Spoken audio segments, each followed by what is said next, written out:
Next question up is a video review. I want to show you this real quick, but the question is continuing from my bench not progressing much question from last week. On Friday, I worked up to very close to a max bench so I could send a video. This is what we're looking at here is max bench. It says, anyway, what do you think I can change in my programming to help get my bench progressing? As I said before, I've been on guided programming for a while. So just watching this video, one thing I noticed is that your bar path is very straight lined. Let me see if I can show you what I mean here.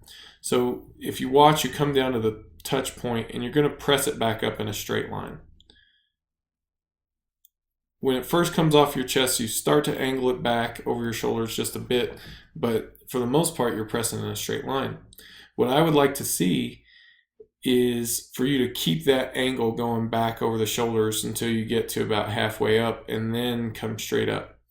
So you're not going back over the shoulders until kind of the very end. So let me see if I can show you what I'm talking about here. So here you're pressing the bar straight up, okay? Now watch, the bar is going to continue to go in a straight line up until the very end when it'll go back over your shoulders. Okay? What we want to see happen here is we want to see the bar come off the chest, back over the shoulders, and then straight up. Okay? So some things that you can do to help you get better at doing this. First is going to be practicing your comp lift. When you're doing your competition lift, make sure that you're using a good bar path.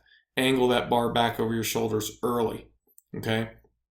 The second thing that you can do is with your assistance work, do things like pin pressing. Also do things, another good exercise that you can sub in there is incline pin press. Basically, you want to reinforce this notion that when the bar comes off your chest, you need to drive it back up over the shoulders and then flare, and then you push in the straight line for like the last half of the range of motion. So that would be my big encouragement there. Make sure that you're not skimping on the delt work when it comes to your supplemental lift. Okay, make sure that you're if you're already not skipping any delt work for your supplemental lift, you're doing your overhead pressing and whatnot, you can probably continue to focus on chest strength for your supplemental exercise, although focusing on some delt strength wouldn't hurt you either. So doing things more like incline benching, dips, and what have you.